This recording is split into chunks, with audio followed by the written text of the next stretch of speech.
Here with Marcus Schulz, head football coach, athletic director for the Splendora Wildcats. How you doing, Coach? How are we adjusting to this all this strange situation here? Well, I think strange situation to say the least, but we're adjusting well. I think that I think we've put a lot of things in place, and we're actually, if not ahead of some, we're doing quite a bit of stuff with our athletes and making the most of a bad situation. How is your family adjusting to having you around so much? They're actually, I'm going to say they like it, but you may ask them and they may tell you it's a different story. But we're actually getting a lot of good family time in, and my wife, of course, works for Humble ISD in their administration, so she's been pretty busy herself. So, but we've definitely been blessed with being able to be around and be around each other. But I've got a daughter that's going to be a senior next year, so she's stressing me out, and she's stressing out about volleyball season and track season, and what that's going to look like for them. So. All right. Well, other than your daughter, walk us through a little bit of what you're doing to keep contact with some of your athletes and keep them on point for whenever we do get through this. Yeah, absolutely.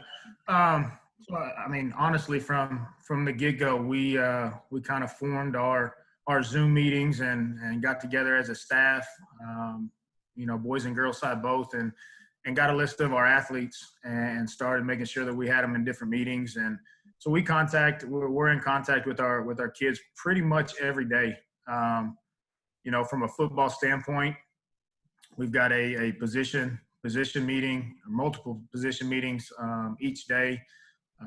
We meet as a staff, offensive staff, defensive staff, at least twice a week. So, keeping those things in perspective. And then, of course, I've got a group text message with my varsity kids, and a lot of those guys are actually, getting together, and, I know our quarterbacks and receivers and those guys at each other's houses and trying to, adhere to the social distancing guidelines and rules as much as they can. But they're at least getting out there and getting to work. And so we've gone through our playbooks and got quite a bit done given the situation. All right. Well, let's be optimistic. Say the first week of August, we're going to be back out there in helmets and shorts and getting ready for the season. What do your Wildcats look like for this fall? We're actually going to be pretty heavy senior heavy this year, which is a good thing for us. And a lot of these seniors were actually sophomores on the team in 2018 that we had that had a 10-2 year and had a great season. And then last year, for what our expectations are and what the expectations now in Splendora are, going 5-4 and not making the playoffs was not what we wanted by any means. But we had 14 seniors on last year's team. This year we've got 28 seniors that'll be on this year's team. So we're for our classification being 4A, having 28 seniors on the varsity team is going to be pretty good. We've got a lot of skill kids back and a lot of position kids back in good spots. So I've got high expectations and big hope for the 2020 season. All right. So who do you expect to be the stars for your team? I think up front, is where we're going to probably be the strongest. Our offensive line, all of them are back from last year. So we've got a good core group of O-line that'll be blocking up front. Austin Elliott will probably be one of the top guys on that O-line, but you've got Dale Martin coming back at center. Trenton Vest will be coming back as well, Tyler Anderson. So we've got guys coming back there. Our running back, Zane Obregon, had a great year last year with almost 1,000 yards rushing. Our number 2 back and Andrew Hernandez had about 750 yards rushing last year. So I think those probably are big spots. Quarterback-wise, we're still it's going to be a battle, I like having a battle at every position. I don't want our kids thinking that there's a spot that's given to any of them, and we go into two-a-days, and Lord willing that there is a two-a-days, but when we go in, we want those guys to be competing for a spot. There's not a given spot. So I've got a senior that'll be working out at quarterback, but we also have a sophomore who we think is going to be pretty special at the quarterback position as well, and Harrison Facundo. But quarterback right now, those two guys, Harrison Facundo and Jagger Kennedy. Jagger Kennedy started out as our quarterback in 2018 and played the first two games and kind of got his bell rung a little bit in that second game.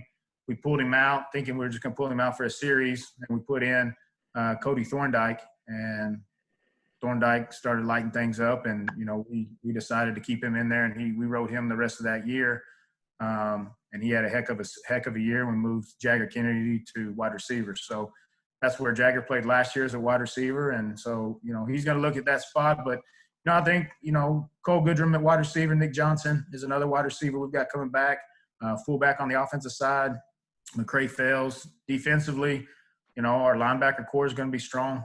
All those guys are coming back. Our defensive line, we'll have some two-way guys, some guys that'll be offense and defense. We try to keep our O-line, D-line guys as fresh as possible and not two-way them as much as we can. But most of our skill guys, you're going to see some of the same names on both sides of the ball. Yeah, if you don't mind, Coach, let's talk a little bit. So this is going to be your 7th year there at Splendora.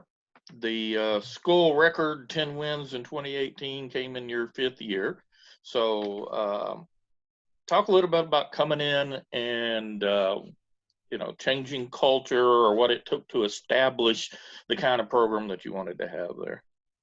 Absolutely. Yeah, coming in, honestly, I didn't know a whole lot about Splendora. It was my first AD head coaching job. Got in here and was blessed to have the opportunity and given the opportunity to take over the program. Getting in here, finding out, that they had only been to the playoffs nine times in school history and never made it to the second round. I knew that we had our work cut out for us a little bit. The biggest thing that we had to do as a staff and what we fought was just getting our kids to believe that what we're trying to do and what we're preaching, and getting them to believe that they can win, that they can compete with the teams we were playing. So those first 2 years, we had some success here and there. We also had a lot of things that, we needed to work on. So we, after our second year, we went back and started installing a lot of character and culture stuff, and started having character classes and preaching, that the wins are going to come as long as we're doing the right thing. And if we get things rolling the right way, those wins will come. And, UIL had different ideas for us. So they bumped us up to 5A. So when Splendora was 3A, when I took over, they had just gone in from 3A to 4A. So we were in 4A for 2 years, and then we went from 4A to 5A. So going from that 4A after my second year at 4A, bumping us up to 5A, being the smallest school in the state, playing, the likes of Crosby and New Caney and Humble ISD schools. It was tough, but, I thought our kids really adjusted well. That third season, the first year in 5A, we started out the season 3-0. We knocked off Dayton in our first 5A district ball game, first time in 5A.